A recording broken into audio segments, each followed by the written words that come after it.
Prescott, Arizona VA for an interview with Howard Allen Brandman. And my name is Gary Gift. I'm the interviewer. Howard lives at 385D North Highway 89, apartment 219 in Prescott, 86301. And Howard's birth date is 3/1/1920. Howard was in the U.S. Army and the U.S. Air Force and served in World War II and Korea. I'd like to have the other people in the room introduce themselves. Bob Atherton, Observer. Jane Shanahan, camera. Ron Mitchell, Observer. Patsy Ray, note taker. Miriam Brandman, daughter. Why? Stop this, daughter. Seriously. This is official. And our special guest this afternoon is Howard Allen Brandman. How do you do, sir? How do you do, sir? Thank you for being here. Well, thank you for asking me. I'm looking forward to the next hour and a half and having a conversation with you about your experiences. So I'd like to start with where you were born and tell me a little bit about your family, where you know the brothers and sisters, where you went to school. Born in Newark, New Jersey, where my family had lived, and we lived most of our lives, and most of our family lived in the immediate area of Newark, New Jersey. I went to school there, both the grammar school and high school, Westside High School, where I graduated in 1937.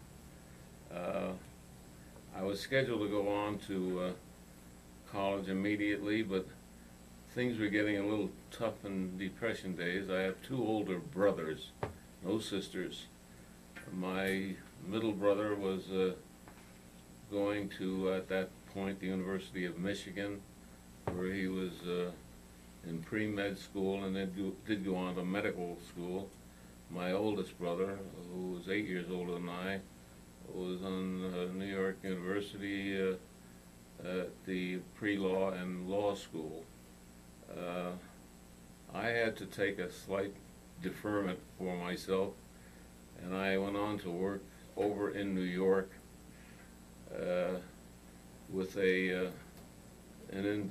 for an individual who was a business partner of one of my dad's sisters, who owned a factory in Newark, New Jersey, a fur cutting factory, as they called it in those days, that manufactured women's and men's hats. I worked there for a time. I was taking at that time night courses at Pace University.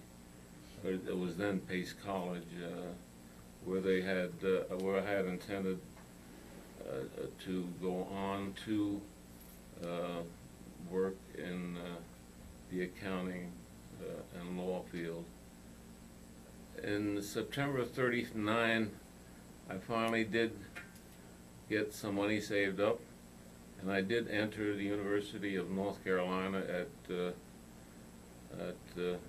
in North Carolina. Good Lord. Chapel Hill? Chapel Hill, thank you. Mm-hmm.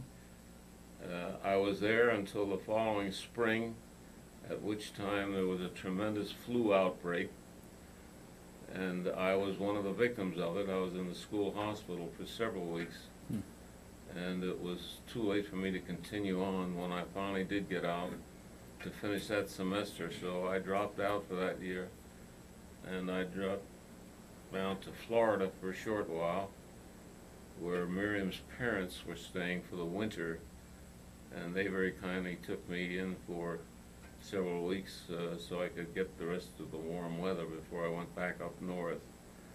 I went back up north. We were into the late 39, 40s. I did not re-enter North Carolina at that point. I was in the 1940 and trying to do something to keep myself busy. My family was in the wholesale food business, but that at that point did not interest me. And I did finally get a job for a short while after some training as an insurance counselor and salesman with one of the insurance companies that I knew quite well in Newark, New Jersey. Mm-hmm.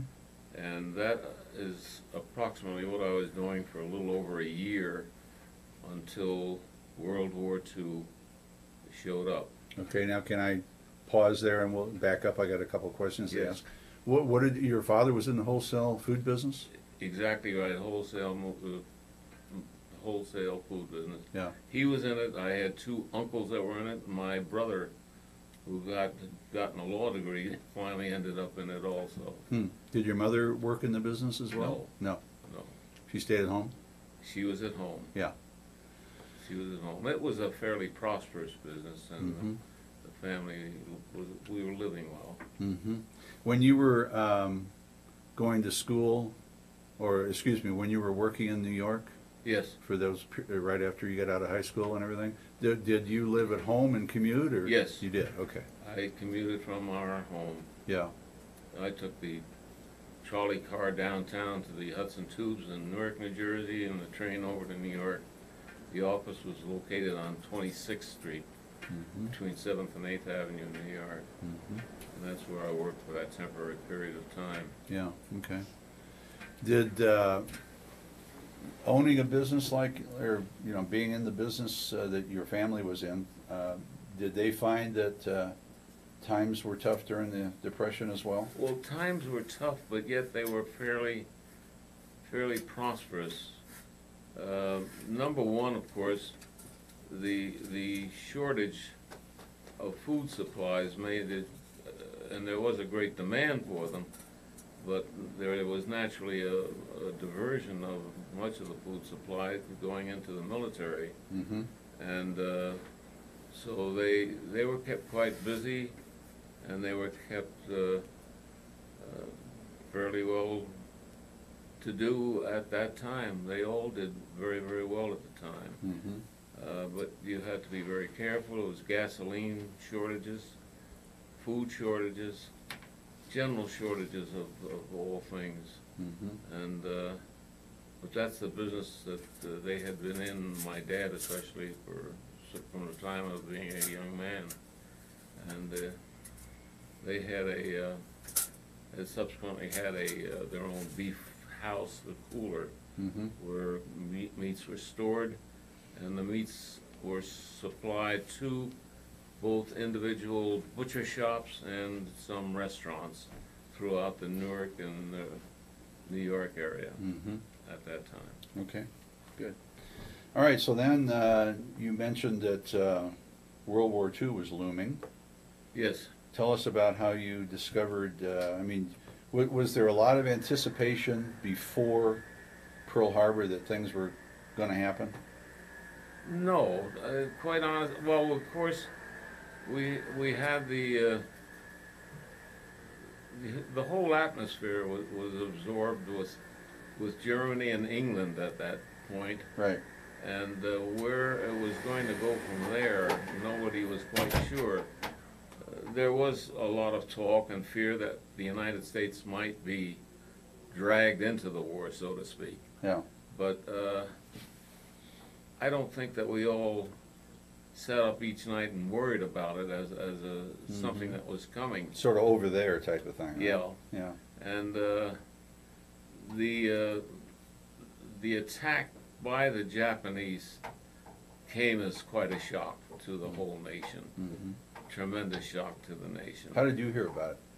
Well, as I mentioned before, and I could mention again, I had just recently come out of the hospital where I'd been operated on for my tonsillectomy. I had been Oh, well, told. I'm sorry. Tell us about that story, about how you wanted to enlist and everything. Go through Well, that a little bit. I had tried to enlist in the Army.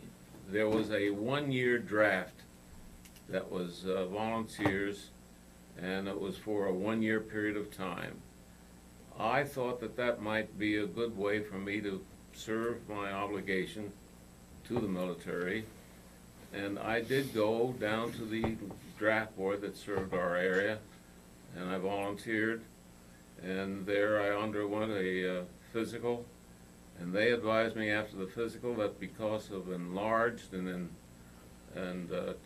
tonsils that were also infected, that they could not take me. And I don't know if they had a 4F, but they advised me I was rejected.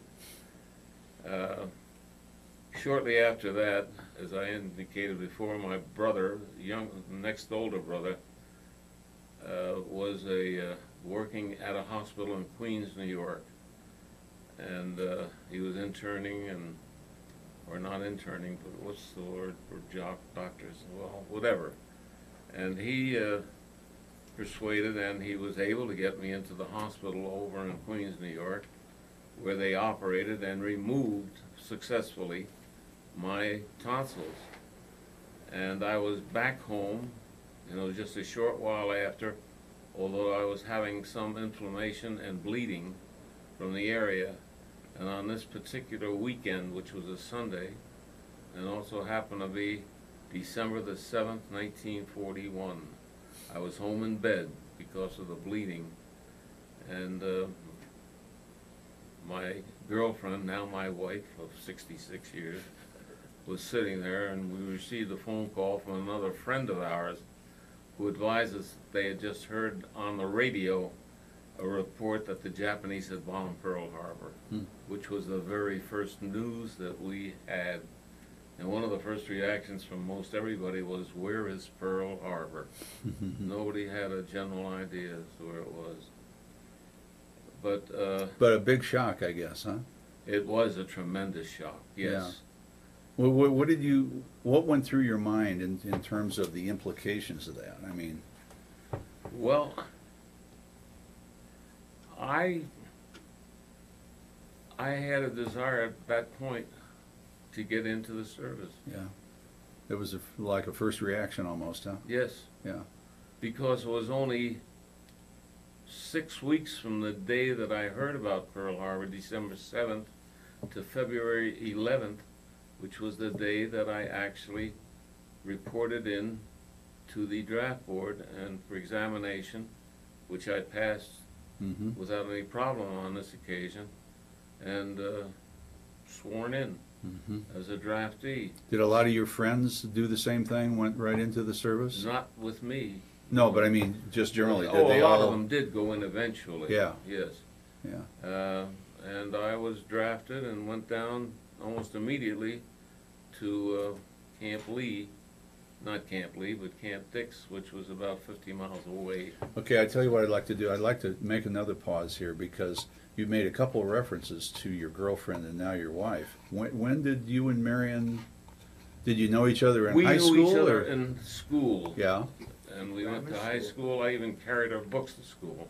yeah. And we were very closely associated. Her family lived 1 block away from our family. Wow. It was that close a The relationship. girl next door, huh? The girl next door almost. And the Sunday after I had been drafted and I was down in at Dix, New Jersey, my mother and dad came down to see me before I was shipped out of there. And they brought this young lady along with her. And I had been in fatigue working, digging ditches somewhere. They had me and they brought me back out when the family arrived. And that was the last time I saw her for a short while. Did you know at that time, or were you engaged, or did you think you were going to go that way? We were not formally engaged, but we knew we were getting married. Okay. And this was in 41. And while I was still at Camp Lee in Virginia, we finally decided that we wanted to get married during the war. And we did get the blessings of both parents. And her mother and dad arranged for the wedding to be held on February the 28th, 1943, which was just approximately 1 year after I had been drafted and I was down at Camp Lee, Virginia. And I was given a 1-week leave of absence, and I traveled by train back up to Newark, New Jersey. And I remember I went up on a Friday. We were married that Sunday at a very lovely, I don't know if you'd call it a nightclub or what was the name of it? The Chanticleer. It was a supper club. Very, very lovely place. And there were about some of our friends, our close friends and family that lived in the area. I remember en route to it, we were stopped by the police, wanting to know what we were doing out on the highway on a Sunday, and of course, we explained to them because of the gasoline shortage. Oh, okay. You were restricted. And he in turn provided us as an escort up to our wedding place. That's a pretty special memory, isn't it? Yeah. Yeah. And we were married, and we didn't stay too very long at the Chanticleer, and then we were driven by our parents back down to Newark and to the railroad station, the tubes, which had the trains running into New York on a daily basis. We caught a train that was around 6, 7 o'clock that evening. We had made reservations at a hotel in New York. I remember going over on a train. Miriam said, "Hey, look, some of the people are looking at me." Her hat had rice in it. As we were leaving, people threw rice at it. And they were looking at us, and they could tell we were on our honeymoon. And You might as well have had some cans tied to your yeah, tail. we might as well. So that was the giveaway, the rice and Miriam's hair. Yeah. And anyway, we spent 3 or 4 days at the hotel in New York on our honeymoon. Then she proceeded back home to her parents, and I proceeded back down to Camp Lee, Virginia.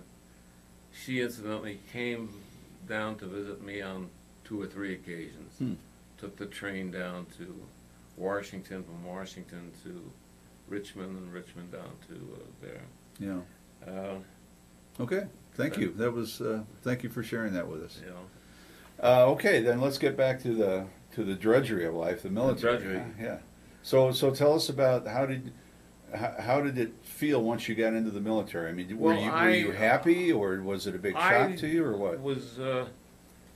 I worked hard, and I think my boss, I remember his name to this day, Captain Warren T. Thackett, was the commander of the unit that I was assigned to. I went from private when I first went in to corporal to staff sergeant to acting first sergeant. In what length of time?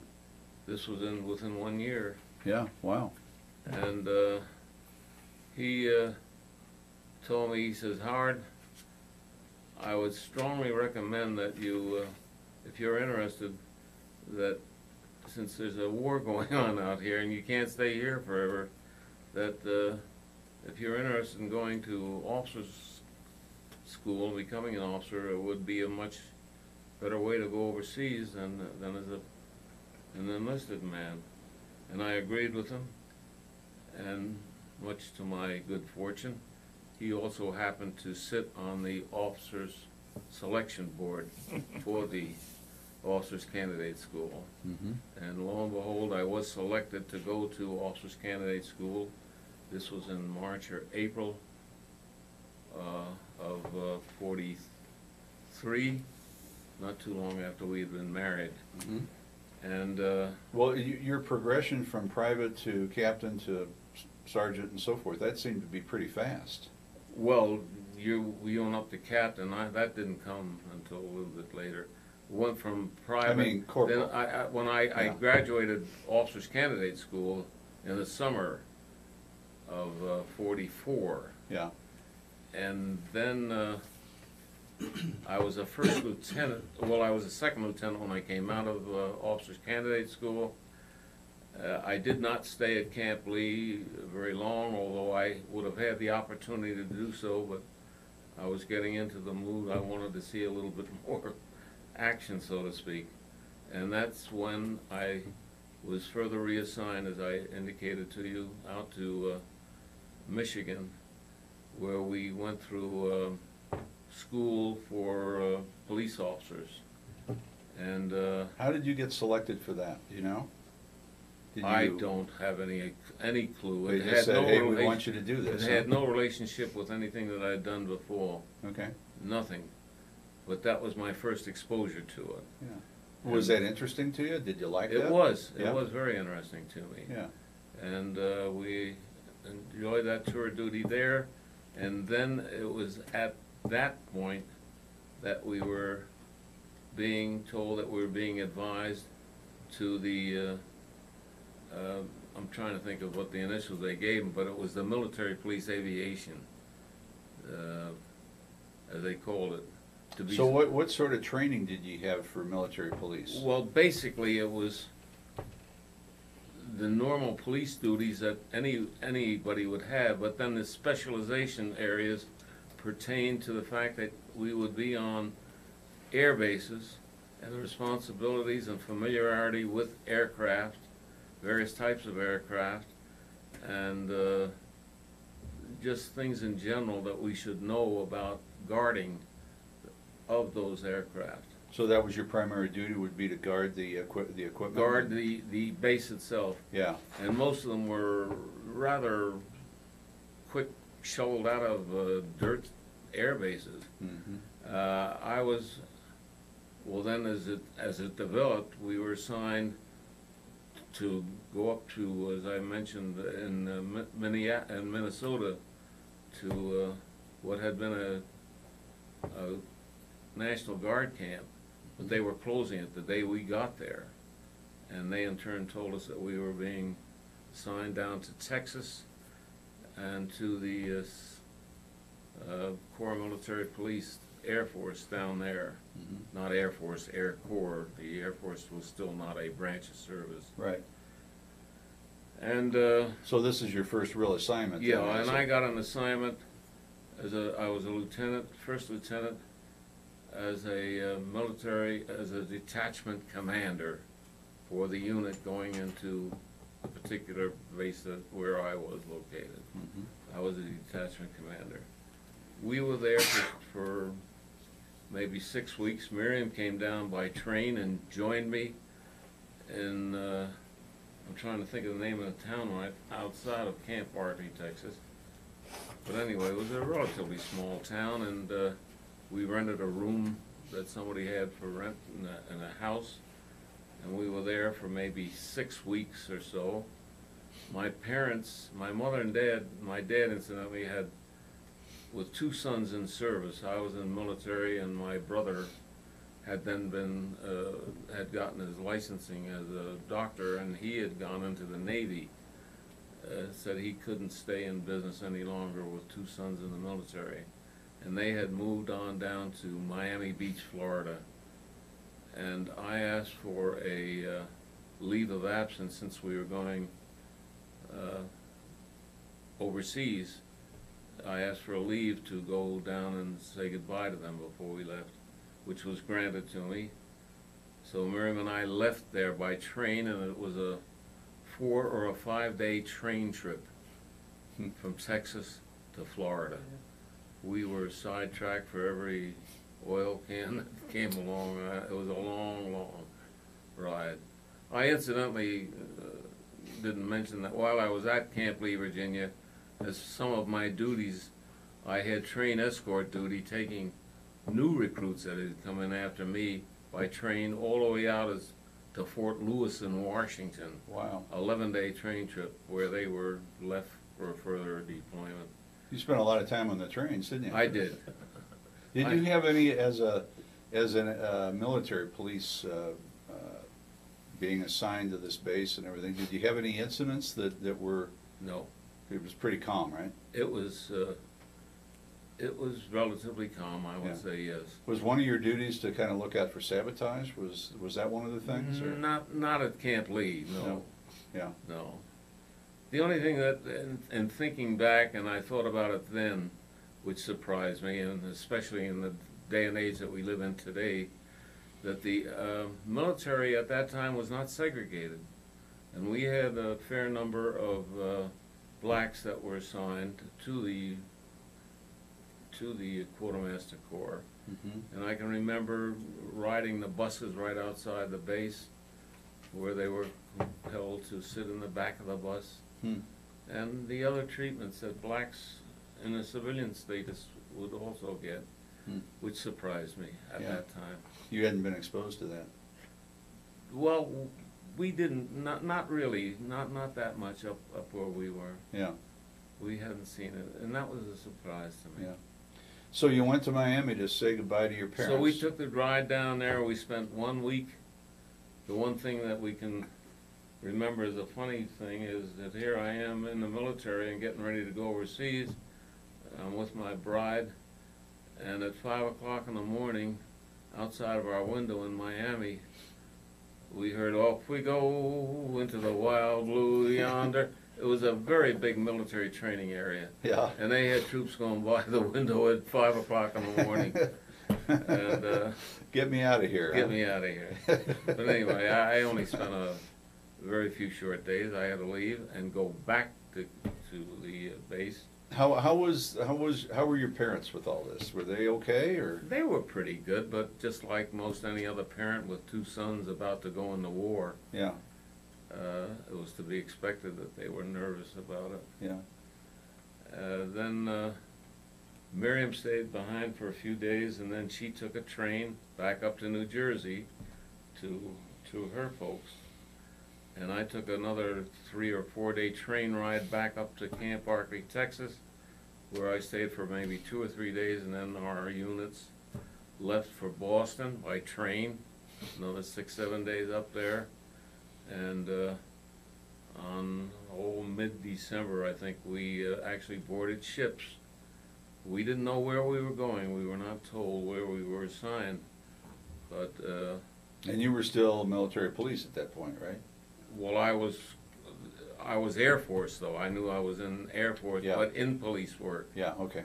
And we were told that we would have protective work aboard ship also, would be an assignment. Mm-hmm. One of the reasons I remember that is that another lieutenant, and myself were fortunate enough to be assigned a stateroom, rather small, but it was a stateroom. We had beds.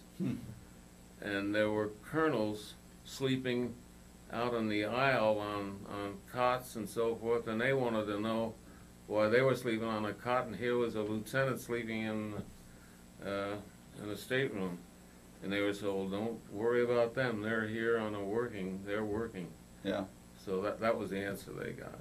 Well, you really, just backtracking for a second, from the time you got in, I mean, your progression was pretty remarkable, wasn't it? Well, I mean, it was wasn't fairly that rapid. unusual? It was fairly rapid, yes. Did you attribute that to luck or great brains or what?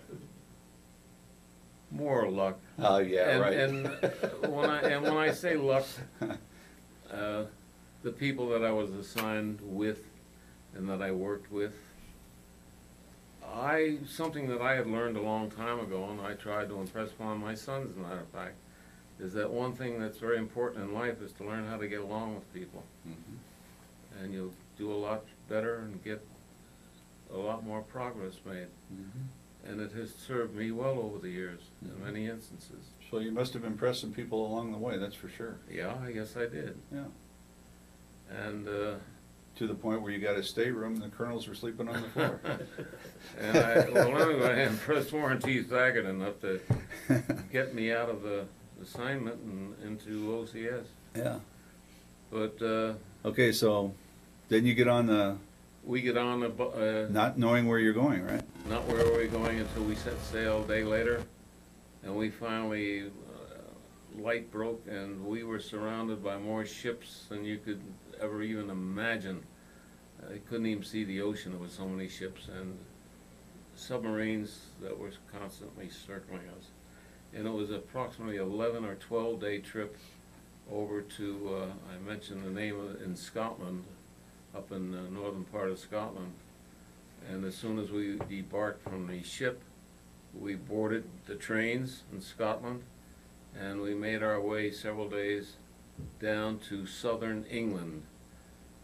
Trowbridge was the name of the town, fair-sized town, British town, and it was a short ways outside of Trowbridge that they had scooped out enough dirt, laid down the iron rails, and created an air base. And it was a part of the 9th Air Force, and they were P-47s, the Thunderbolt airplanes that were assigned there. I had 25 or 30 men, and I was assigned as the detachment commander for the responsible for the policing and the safety of the base. Of the base.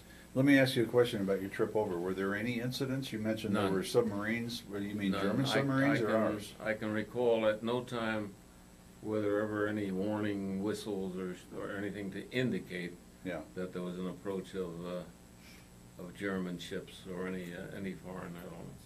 And were there merchant ships along with you? Or were they all I didn't military? notice merchant military, as Yeah. far as I know. And were there any incidents on board ship that you had to attend to? No, no. The only thing, there was a lot of, this was in December, the waters were very rough. We had most of the kids were down in the hold laying 5 and 6 high on these swing things, and many of them were very sick. Yeah. That much I do remember. They were sick. I remember one kid saying, "I don't care if I die over here, I'll never get on a ship to go back home." I mean, that's how sick he was, and it was pretty rough. Did you have a nice room compared to them on the ship as well? Well, I don't know if I'd call it nice, but it was private. And we ate in a very nice dining room. The ship that we were on, I can't recall the name of it, but it had been on private sailings between New York and Panama.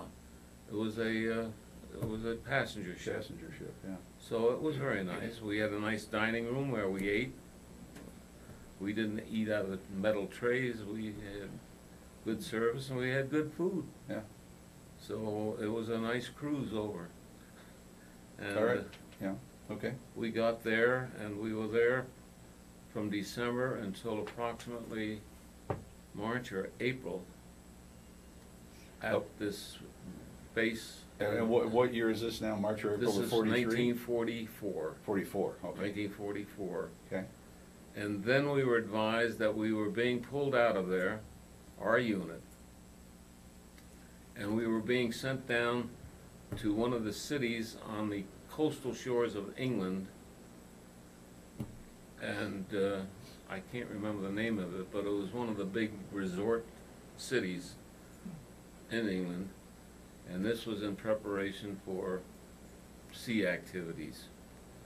And we went down there, we were billeted in a very nice hotel, and they had put a 6-mile limit around the entire shore of England, and no civilians were permitted in or out unless they actually resided there and could establish it. So this is like the spring of 44? Spring of 44. Did you, what was the atmosphere like? I mean, did you know there was invasion War coming? was coming. Yeah, you The knew that? war was coming. Okay. That it was coming very rapidly. We knew that. Yeah. And we were there to guard and make sure that no incidents took place. And finally, Were there any civilians that tried to break through or anything like No. that you could recall? No. Pretty the secure British place. were pretty well good about those things. Yeah. And then in June, the 4th or 5th, we were alerted, and ships started piling into the little port that we were at, and we started assisting in the loading of the troops aboard these ships for sailing. Of course, we knew what was happening, and they sailed on the night of the 4th of June, and we knew that we expected that the invasion would be that night. But as you all may recall, the weather was very inclement. We had very bad weather, and there was a delay. And we were alerted for a disembarkation procedure, whereby they said there was a possibility they were bringing the troops back and disembarking them from the ships. But that didn't happen. And then early the next evening, we started to hear very loud bombardments, and we could see flashes, and we knew that the invasion was on. Hmm. And then June 6th, of course, was the actual invasion itself. Once that was cleared and all of the troops were out of the area, we were then told and given orders for our little unit, and there was 25, 30 of us, to proceed up to Southampton, England. where we were to prepare ourselves for further shipment. And so this is like a day or so after D-Day? Well, this was within several days, not Okay. not within one day. What had you heard about the invasion? And how did the information come Well, to you? Was it pretty sketchy, or? It leaked through sketchy information at its best, that there had been tremendous sailings as well as flyovers going over. We could hear those day and night, the flyovers. And then the sailings as they went over, and the bombardments that were taking place were something that didn't stop. Did you see it or hear it? We could hear it, we could not see it. Didn't, yeah. And then we went up to Southampton, England, and we had several vehicles that were assigned to us. We had Jeeps and some trucks and so forth, and we were told to go through a waterproofing process for all of those vehicles. And then, I can't recall the exact day, but it was still in June. We were told we were boarding ship that night, LSTs, the landing ship. And we boarded ship, and we sailed, and we got over into the Normandy area, and at 1 or 2 o'clock in the morning, we got a very lucky break. The waters were extremely calm, and they were able to roll up this LST right onto the shore, lowered, and we literally drove off the ship onto a dry beach. That was very fortunate for Yeah, us. you bet.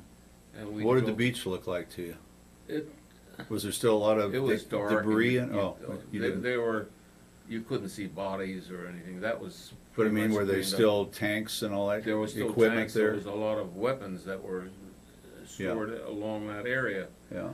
We had been given written instructions as to the location of the airstrip that we were to proceed to, and then take over the security of that area.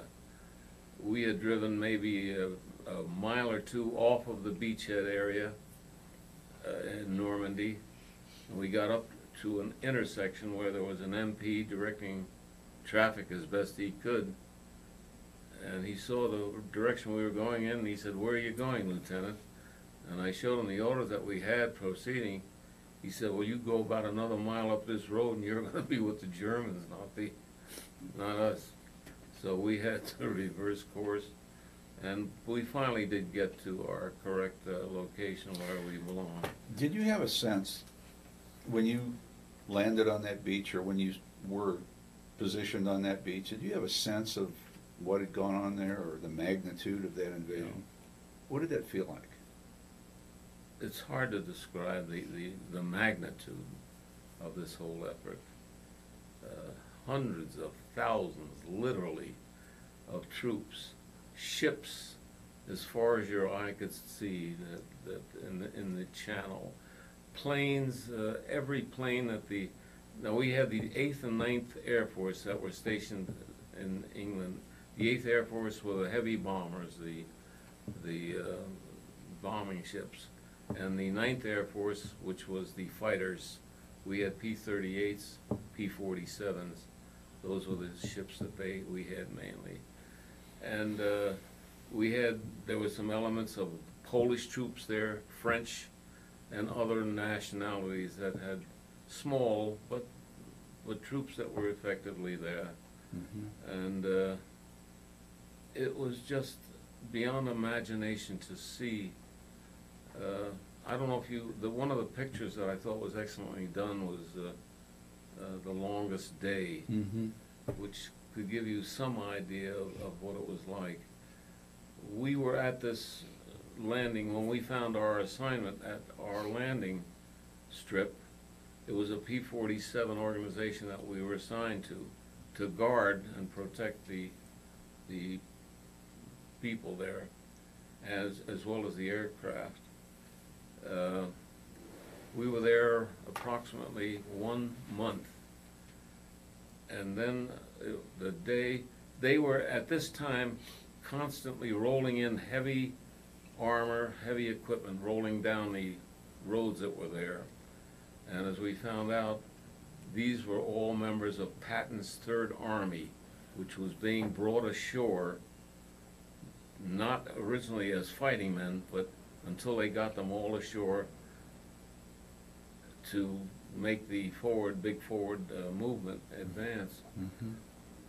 July, and I remember the specific date, 26th of 1944, they claimed that every airplane that the Allies had was in the air.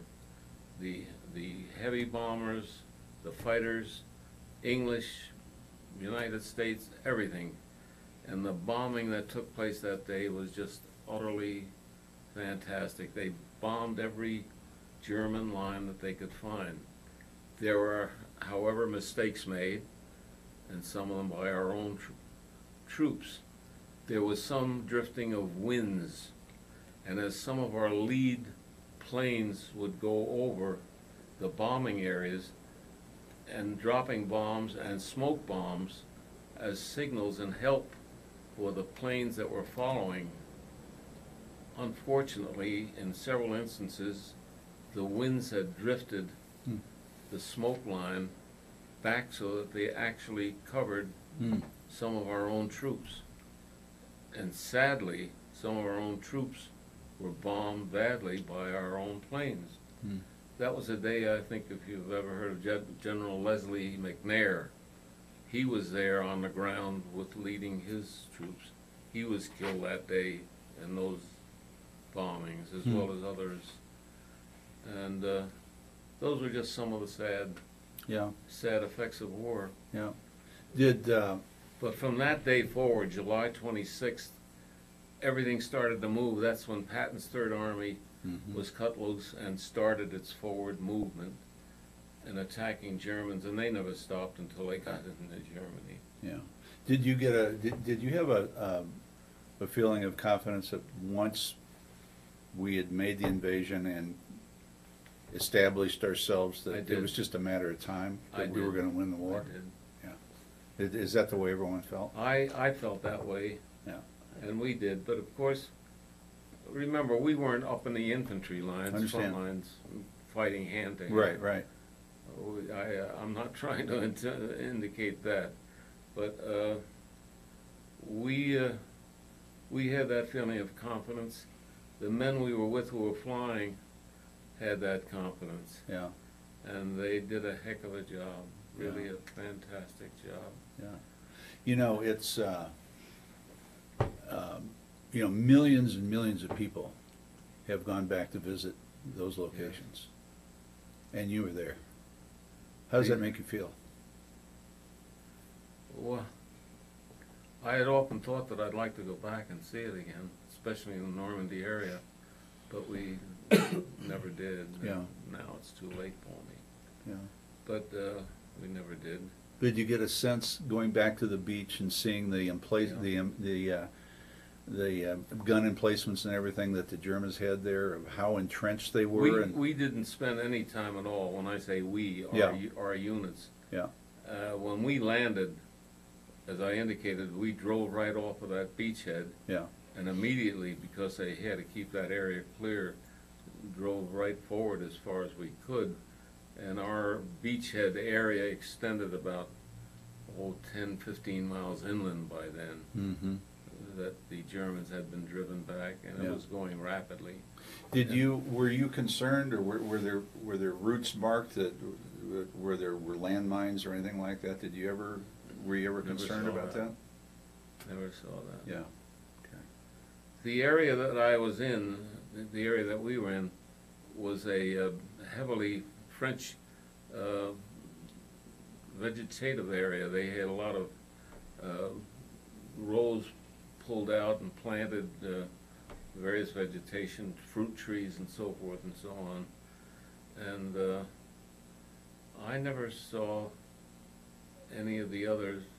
The only little funny incident, I know we had to dig our own foxholes for our own protection around our base that we were at, this little base, for ourselves and the military, the troops, the fighter pilots and so forth. Mm-hmm. And one of the units providing entertainment, what they call them, anyway, this troupe came in, and one of the very well-known comedians was with them. And while they were putting on a little show for us, planes started to go over our area, and everybody thought there was no problem because it was thought, well, that these were our own planes.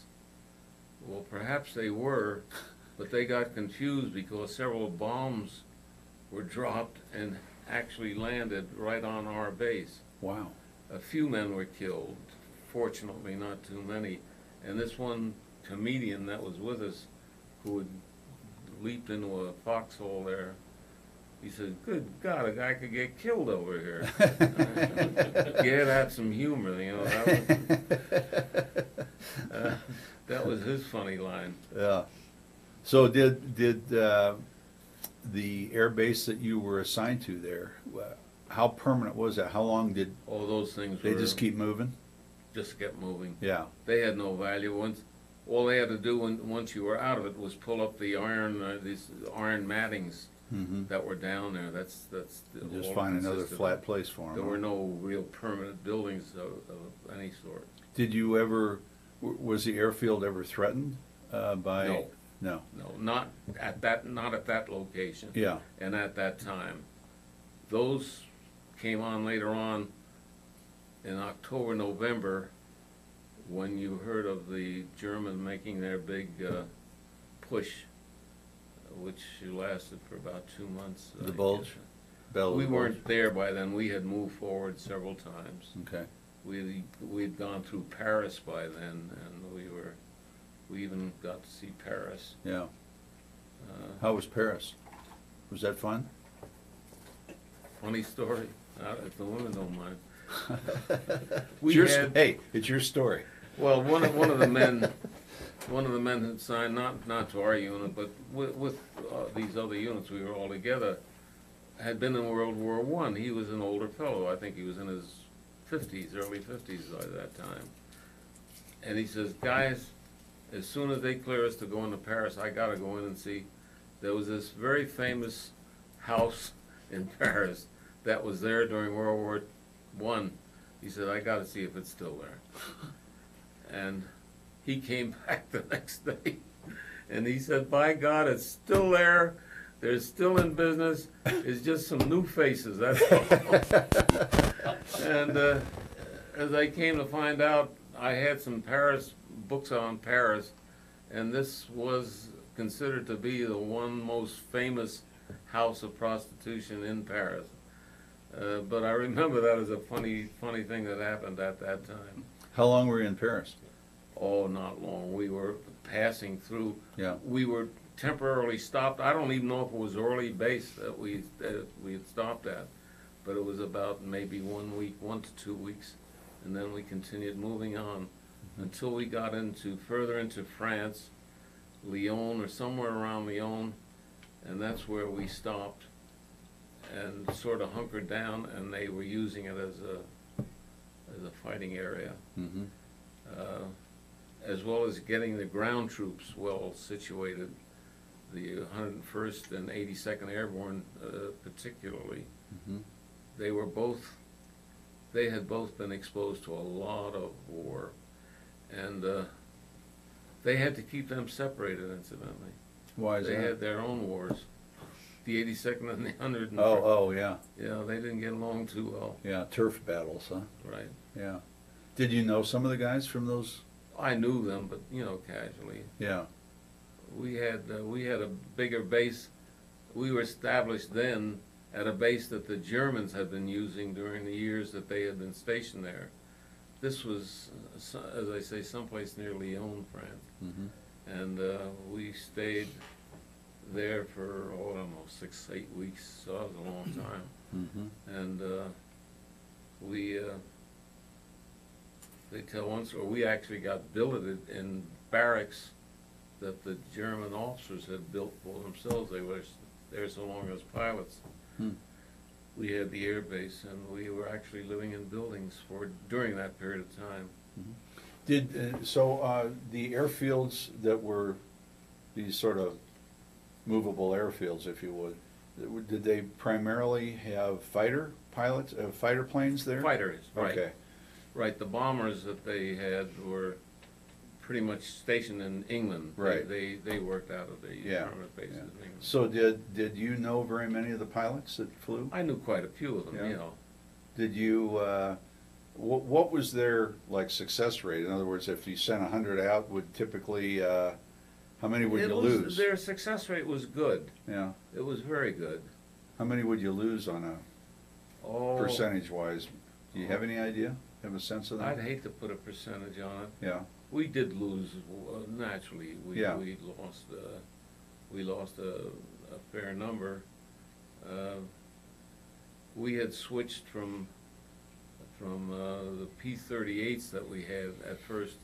P-38s were the beautiful little fighter planes. They had dual wings and so forth, to the P-47s, which were called fighter bombers. Mm-hmm.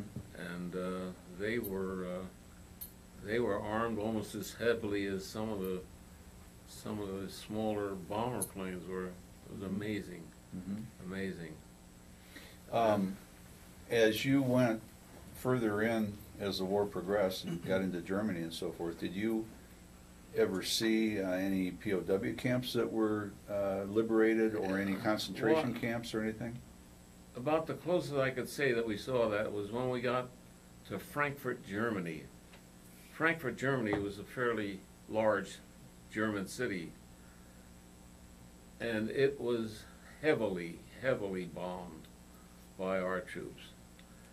On the outskirts of Frankfurt, there was a huge factory. It was a manufacturing German war materials. I understand, I can't say this for a fact, the factory itself was not bombed, but I have heard that there had been deliberate plans made that that factory was to be left alone so that it could be used for rehabilitation and rebuilding when the war was over. They had prisoners of war, and a lot of them, I don't know if they had Jewish population so much. I know there was large Polish populations that they had working in these plants, and they lived in camps that were just a mile or so adjacent to where the factories were. Mm-hmm. And I saw them being marched back and forth. Mm-hmm. So that we did see. But the area and the downtown section was so heavily bombed you couldn't even find the main street or the trolley car tracks or anything. It was completely wiped out, demolished. Had you heard, again, as you're getting into Germany and the war is, you know, the end of the war is within sight, had you heard anything about the atrocities or the concentration camps or No. any of that stuff? Did you learn about it later, after the war? Later, Yeah, but not during the war. yeah. And I must say, we spoke to a lot of German civilians that we had seen in some of the town, and never met one who said he was a Nazi. Mm-hmm. Yeah, They didn't know from nothing. yeah. Like there aren't any criminals in prison either, No, right? not a Nazi among them. Yeah. And but no, I was never really exposed to the really atrocity camps that you hear about, and I never did get to see them.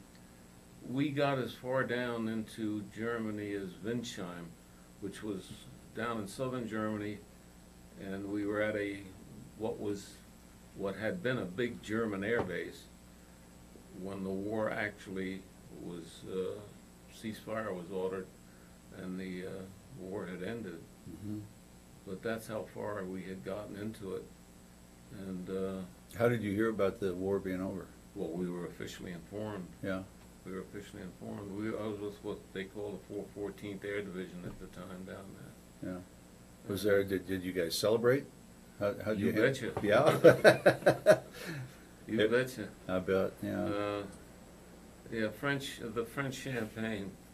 What is Oh, it? you liberated some of that? We liberated quite Yeah. a bit. As a matter of fact, certain stories that weren't particularly good, but as we got into Germany, some of our boys got carried away, our own men, and they were liberating the Germans of some of their cars and personal equipment going through their homes. They even liberated a beautiful Mercedes-Benz for me. I was the You're still working on your how to win friends and Yeah. influence people, right? And they got this beautiful Mercedes-Benz for me to drive. Within 24 hours, an order came down from the general's office that any person found with liberated German equipment would be court-martialed. And within 24 hours, every empty field and farm within sight of that whole area was littered with cars and so forth that they threw out. But those things happened. Were you involved at all in enforcing that, being a military police? To some extent we were, yes. Yeah, To see that it happened. yeah, And needless to say, I didn't keep my Mercedes-Benz very long. yeah, Very, very short ownership. yeah. So what happened to you after the war then? What, tell us. After the war, Yeah, once the war is over, then what did you do? when the war is over, we will all enlist again, huh? Yeah. Well, when the war was over, the decision had to be made, and it was by the higher authorities. Obviously, we needed an army of occupation and those who would be staying over there. And they decided the best way to do it was by some kind of a point honor system that they had. And I was given the great honor of being advised that I was going to be going over to Japan, the Pacific area, for the invasion of Japan. I didn't have enough points or something to warrant staying in Europe, and we were all moved back to France by motor vehicle, and then re-established into smaller units for those of us who were selected to go to Japan. And that's as I was telling you before, we then went by motor vehicle heading back to Marseille, France, where our ships had actually been selected, military ships, for transportation through the Suez Canal, past Gibraltar and on into the Pacific to the Philippines, where we were to be reorganized and go into the invasion. And then bomb 1 dropped and bomb 2 dropped. While you were still in Europe. Yeah, well, we were still in Marseille Yeah. when the second bomb was dropped. And that's when we were informed that all bets were off. We were not going to Japan, and that the very same ship that we were scheduled to sail to Japan on, we were going back into New York, we were told that. Another occasion for celebration. Celebration. The war is really over now. That's where I learned my development of a taste for Scotch whiskey. Yeah. Well, that was in England, actually. Yeah. Well, you have to learn how to appreciate those things. Well, you have to adjust to your environment. Yeah. Yeah. But, yeah, we got back there, and I met my wife in Newark, where she was working as a legal secretary. And I don't think, did you know that I was coming? I don't recall whether it was. You surprised her then, huh? Yeah, Really? surprise, surprise. And we got a 30-day leave. So a nice reunion, though, I'm sure. Yes, Huh? oh, it was Come very home, lovely. come home, you know, safe Yeah, I had and been sound, and gone, almost 2 years at that Yeah. point. came home with all your arms and legs and everything. Everything. Yeah. I was most fortunate, I freely admit it, most fortunate I had no battle bruises. No trauma of any kind? Oh, on a few occasions where the bombs were dropping pretty close, Yeah. but not nothing that involved close-up hand-to-hand fighting, nothing Yeah. of that nature. Did you have a little readjustment time, getting used to civilian life and getting rid of the war and some of those things? Well, 30-day leave, and then we came back to Fort Dix, or Camp Dix, and they gave us a very strong pitch to try and keep us in. I was to be assigned to North Carolina, to one of the air bases down there, but I was able to be released from active duty if I so desired. And after discussing it with my dear wife, we determined that we would try our luck on the outside. So I was persuaded at least to go into the active reserve, which I did. I signed up for the reserve. And What was your rank at this time? Still I still first lieutenant or first lieutenant. first lieutenant? Okay. And I was released from active duty, given another 30-day leave, released from active duty, but still obligated to attend reserve meetings and so forth. Mm-hmm.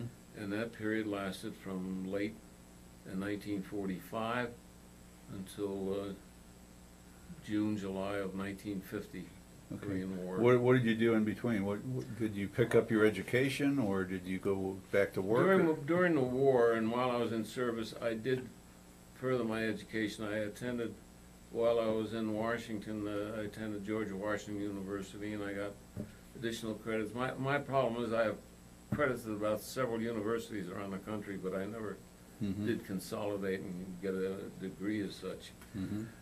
But no, it was a question as to what my future would be. Some people wanted me to go back to school and continue on with my education, but I had lost all desire to do that. Mm-hmm. And we had so many commitments that had been made. I had been in business shortly before going off into service Mm-hmm. for a very brief time. And the food service, meat business, was still fairly prosperous. My father offered me a position with his end of it, my brother did with his end of it, and things were tough. The Depression was still on. It was tough for a family man to get a job making $50 a week to support him. I decided that I would take a shot at the business, but I didn't want to work for anybody. I wanted to work for myself. And this business partner of my brother's gave me some advice. He said, Howard, I think one of the best places you could probably start off would be if you tried to solicit accounts and work your business over in Staten Island, New York, which is what I did. I went out and I bought a truck. I hired a driver. I got use of my dad's cooling facilities for storage of meats and so forth. And I made a very, very nice living out of it within a short period of time. Hmm. And that went along for 4.5 years.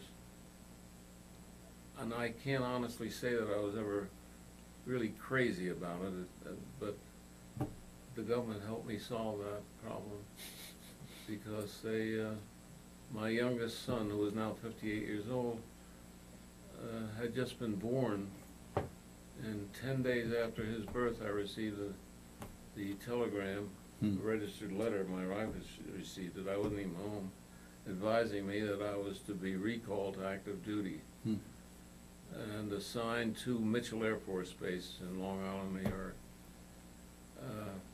And this is when, 1950? This is 1950, Mm-hmm. right? November of 1950. Were you expecting that at all, or was No. it came out of the blue, huh? Came out of the blue. I was not expecting it. I was given the option of going over to, the war was very heavy in Korea at that point. It had started in June, July of 1950. And I went over to Mitchell Air Force Base where I met with the Board of Officers and told them that there were several reasons that I was presenting for requesting a deferment. That number one, I was in business. I had large cash accounts that still owed me money. We had put a deposit down on a house just six weeks prior, a new home that was being built, that I had a 10-week-old son, all of these things. And they sympathized with me and said, well, I tell you what, Howard, you've got a hell of a good assignment that we're offering you right here at Mitchell Air Force Base. We'll offer you a 90-day deferment if you can accept that and work out all your problems. Otherwise, it'll be a 6-month deferment, and January 1st, you're going to be ordered to a port of embarkation going to Korea. So they said, it's up to you. Made you an offer you couldn't refuse, huh? I would say so. I accepted it. We got a house in what was known as Levittown, New York, and that's where we moved, and that's where I stayed. I was appointed the head of the military police, or the Air Force Police, I should say, at Levittown, at the base. Excuse me. We had a 250-man squadron there, and I had the squadron commander. I was a captain at that time, and then we were there for 2.5, 3 years, and she was happy. We knew nice neighbors, and I got to know the procedure very well. 2 years into that assignment, the colonel called me in one day and said, we also noticed on your background that you were in the food business. And as it so happens, I very critically need a commissary officer right now. Would you be interested in taking that? And I said, yes. So I was transferred over and took over as the commissary officer at Mitchell Air Force Base. I was there for 1 year, but then the war was still on in Korea, and I was told that, alert myself, I was being shipped. And just prior to Thanksgiving of that year, I was given a 30-day leave of absence to stay home and say goodbye. And then I left, reported out to Travis Air Force Base in California. And while I was there, I was interviewed again, along with several other officers, and they asked me if I would be interested in going to and becoming a POL officer, petroleum oil lubricant, that they had a critical shortage of POL officers in the Far East, and that would be a very good field if I cared to take it. That there would be a 90-day training period in Hawaii if I chose to do that. And I chose to do that. That was in November, November, and the class didn't start until January, so they gave me another 30-day leave of absence, which I went home and enjoyed with my family over the holidays. Reported back on January 1st. We immediately were taken over to Hawaii. I was billeted at Hickam Air Force Base, and every day was taken over to Pearl Harbor, where the actual training to become a petroleum oil lubricant officer was taking place. Very interesting field, and a very rough field. If you could believe, now I can talk about it. Some of these mountains that surrounded that area were really oil reserve depots. You got up to the top of this mountain and went inside of it, and there was a huge mountain of oil, a lake of oil. You needed boats to cross to get from one side to the other. Is this Oil in storage tanks. Hawaii? in Hawaii, Really? you know, Pearl Harbor. Huh. And I went through this 90-day, including firefighting classes and so forth. And then we were ordered, shipped over to Japan. And we got over to Japan and reported into the office over there. Didn't know where we were going. And until 1 week later, I got a card advising me I was assigned a number, P58, I think it was. I said, where is this in Japan? They said, it isn't in Japan, it's in Korea. Mm. So I was going to Korea anyway. And that's where I was shipped to headquarters, the 14th Air Division. That was the headquarters for all of the Air Force in Korea. And I reported in with my orders, saw the general, and he said, congratulations, Howard, you are the new division provost marshal. I said, General, I just got through with an emergency training course to become a POL officer. He says, yeah, I know, but I need a provost marshal right now more than I need a POL officer. Hmm. So that was the end of my POL training, which I'd taken. I didn't do a thing in it. Hmm. I stayed at that base down there at the division headquarters, traveled around Korea, went over to Japan on several occasions, and then conditions in Korea were pretty bad at that time. Although the fighting had stopped by then, they had a partial truce. The fighting had stopped, but conditions were very, very bad. And Conditions were bad in the country, I mean, for the Yeah, civilians? yeah. Yeah. yeah, I had once made the comment that if the world ever needed an enema, that's where the needle would go in. It has improved tremendously since then. Yeah. But they didn't, a lot of the troops still in tents. They didn't have barracks built except for a small number. And Where were you located? I mean, geographically in the country? This base that I started out in was approximately 75 to 90 miles south of Korea. It was in Osan Air Base, which was the largest base in Korea, air base. When I say Korea, Seoul, Korea, Seoul. the capital, Yeah. I meant to say. Yeah. And then after I think 4 or 5 or 6 months, I was transferred up to the base number 16, which was right outside of not Osan, but Seoul, the capital itself, where I was the provost marshal. And I stayed there until just shortly before Christmas of the what year? 52?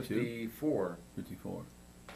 And then they were told that those of us who had been there a year would be selected for early deployment back to the United States. I was one of those lucky enough, even though I'd been in Hawaii for 3 months.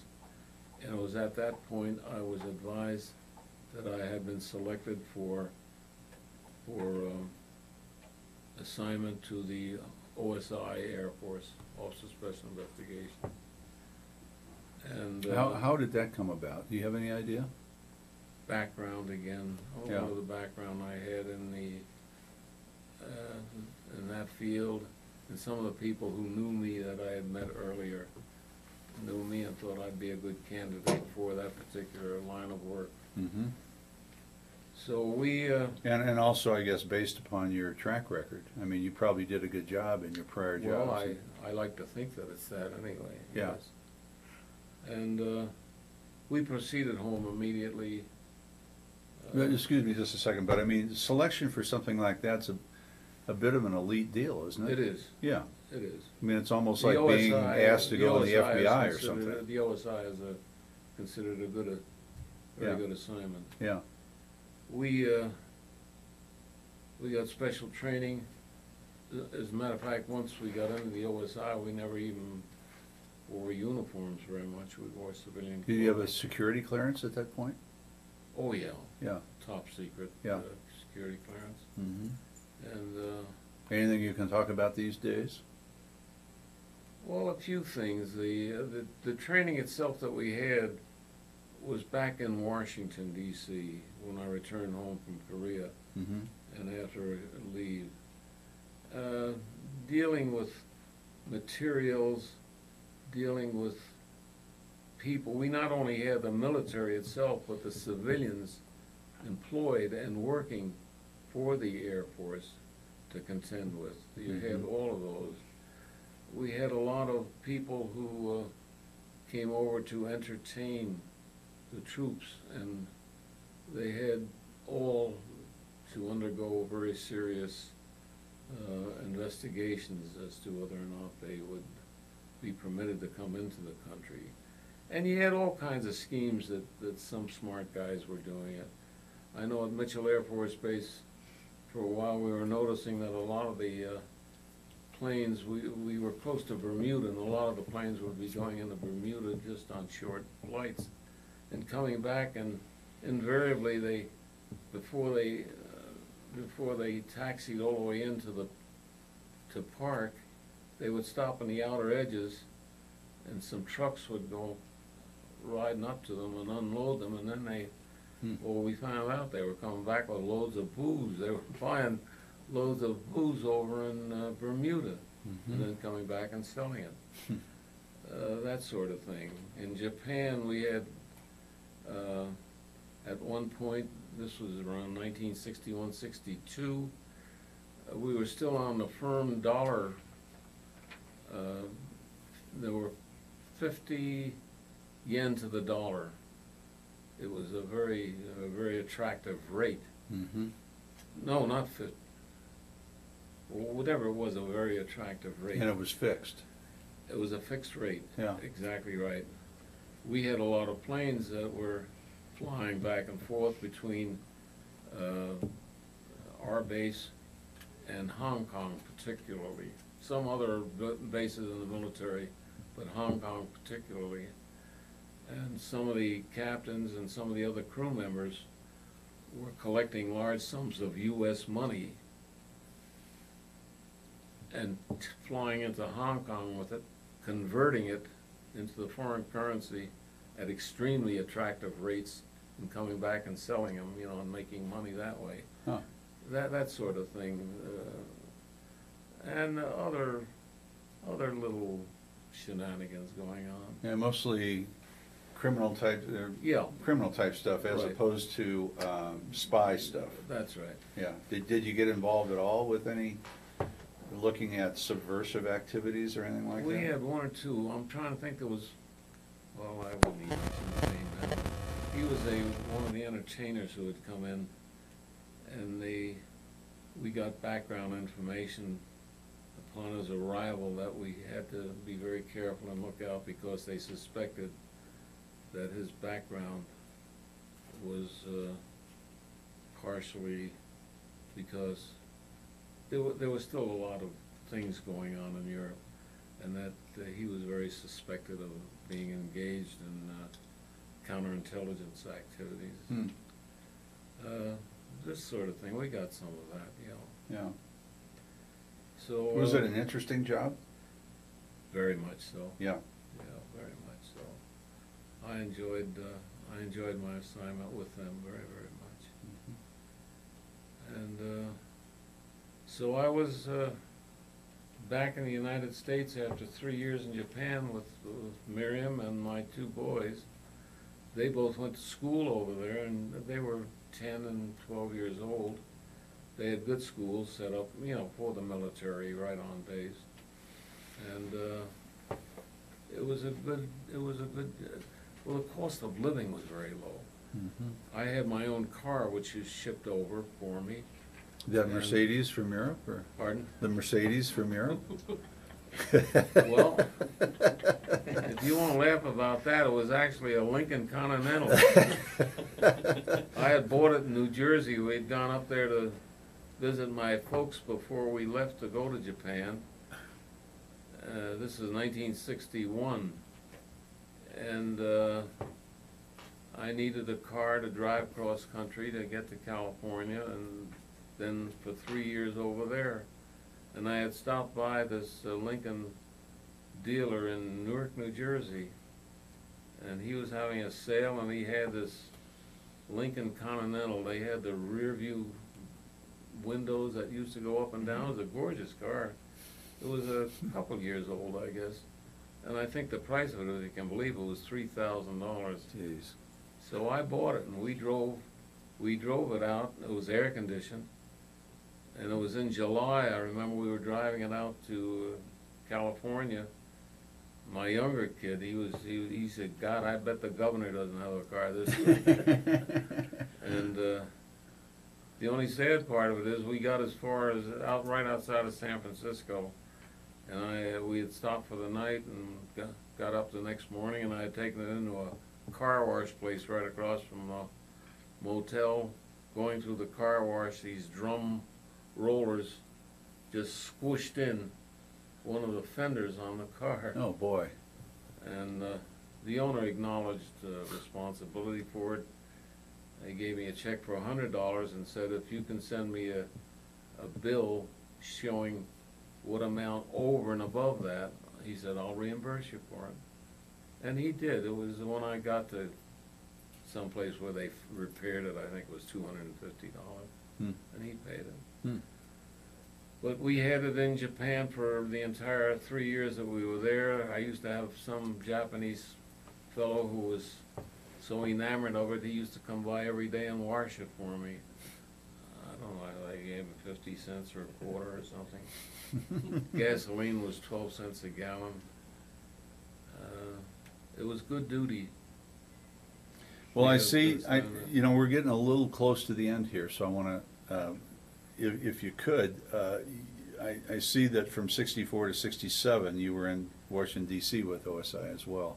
Yes. Similar type of assignments, or did I they was change? assigned to our headquarters in OSI. Mhm. We were in Tempo E. They still had the temporary buildings on the mall in Washington. They hadn't taken them down yet. One of my responsibilities was being assigned to a team of officers who were sent around the world inspecting OSI units to make sure that they were on the ball and doing all right.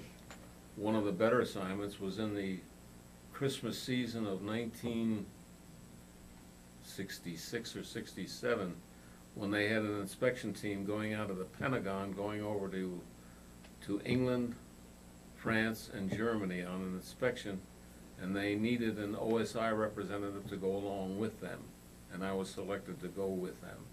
So we stayed at a very nice hotel in England, at a very nice hotel in Paris, and a very nice hotel in Germany, and that was a very lovely 2-week trip. I bet it was. I mean, that sort of, but other than that, we were flying around to bases in the United States, inspecting units and so forth. Did you ever, going back to, the sort of the criminal stuff that you were investigating, did you ever find any of your own people were involved? Yeah, we had a few Yeah. of our officers who were involved in the shootings, and then as well as enlisted men. Yeah. We had not But only, I mean OSI people. yeah, Yeah. we had for 3 years that I mentioned, I was in St. Louis, Missouri. We were at this huge records building, which is still there in St. Louis, where the military records for all branches of service, not just Air Force, are located. And we there were monitoring the clearances that we were getting in from all of the Air Force stations around the world. If they required a top security or secret clearance for military or civilian employees, we had the responsibility of monitoring those clearances and running them in the areas that we were in. Huh. Is that the record center that had the big fire later? It had a fire, yes. Yeah, and a lot of You know, records were But destroyed. it was some records were destroyed, Yeah. but it was beautiful, it was brand new when I arrived there. They had just built it and opened it. Mhm. And funny story, you want one more? Absolutely.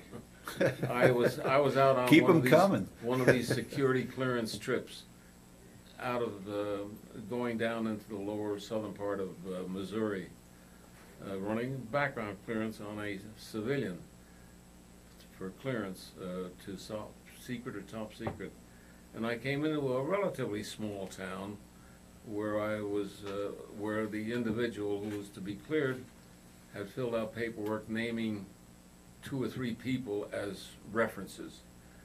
I spoke to one reference and they said, yes, he's the highest recommendation, he'd be very good. And then there was another reference name there, and I said, you know where such and such a person would be? I'm supposed to interview him next. He said, well, I don't know if it would be a very good idea for you to interview him right now. I said, would you please tell me why? He said, well, we understand he was having an affair with his wife. Oh, God. And he didn't think that, even though he recommended him very highly, he didn't think it would be such a good idea if we went and found this fellow and interviewed him. Yeah. Because he didn't think he'd recommend him. But all sorts of crazy things. You run into situations. Yeah. But all you can do is report them. Yep. But So then you retired in '67. in '67, I retired from the, I had it, I retired, I wasn't feeling the greatest. And I stayed on with the government for another 10 years, doing essentially the same type of work. And I was with the, after 1 year of sort of diddling around, I ended up with the Department of Housing and Urban Development. And we had just begun to form in the government these offices of legal and secretive and investigative offices. And the office that I was assigned to in HUD had this FBI, retired FBI officer there. And I guess we all got along. We were about 5 or 6 people. And I worked there primarily all of the time that I was out, doing essentially the same kind of work, but in HUD, until I finally called it quits. There was a note here that you retired with 40% disability, or was that related to your HUD experience? That was related, not HUD so much as when I retired from the Air Force, they gave me no clearance, they gave me no nothing at all, but I also went through the VA headquarters in Washington, D.C., and I have the paperwork right here showing me that I was to be given a 40% disability based on several factors, one of them for being a loss of hearing in one ear, and the other was developed a hiatal hernia, and some other things, all based on it. But you know, that has not meant a thing to me monetarily. From a money standpoint, even right now as we sit here and talk, with this latest rating they had, increasing the pay of all civilian government employees and Social Security employees, if you had a rating under 50%, because of laws that were written way back in the 20s, if you were retired from the military, if you had a military retirement and you had a disorder that was rated by the Veterans Administration, you could not collect both. So the amount of money that the VA pays you is deducted From your retirement. from your military pay. Oh, okay. Which is what happens now. Okay. We have got just a few minutes left. Could you get a picture of him way back when? Way back when. The good old days? Want me to hold I that don't know forward a if little all bit? of this means much of anything for history. I doubt it, but there it is. Well, you had a great life. You are in great shape. How do you keep so healthy? 89 years old, you look like you're 60. I will be 89 March 1st, yes. Yeah, you look great. Well, thank you. Keep yourself in good shape. I When I got out and we retired, I was living in Florida. Living in Maryland rather, and we moved to Florida. And I got bored stiff. I bought golf clubs and didn't enjoy the game and so forth and so on. And I said, you know, we'll do the one thing I enjoy doing. And I went back to a local university, took a course in travel, and I went in the travel business. And for about 7, 8 years, 9 years, we traveled the world. That's great. We really traveled. That's great. We got a minute to go. And any final words? Any advice for the younger generation based on your experiences? On my experiences and on what I know and what I've seen, I think the military serves as an excellent field of training for some of the young generation of this country, and I would hardly recommend it. I know my younger son went to Air Force training and was in the Air Force, not for a career, but I think it's a good source of training, very good source of training, yes. Well, I would like to thank you, sir, for being here today. I'm going to come over and shake your hand. I thank you. Thank you for being here, and thank you for your service. Well, I appreciate it. I Thank hope you very enjoyed much. today. Yes, yeah.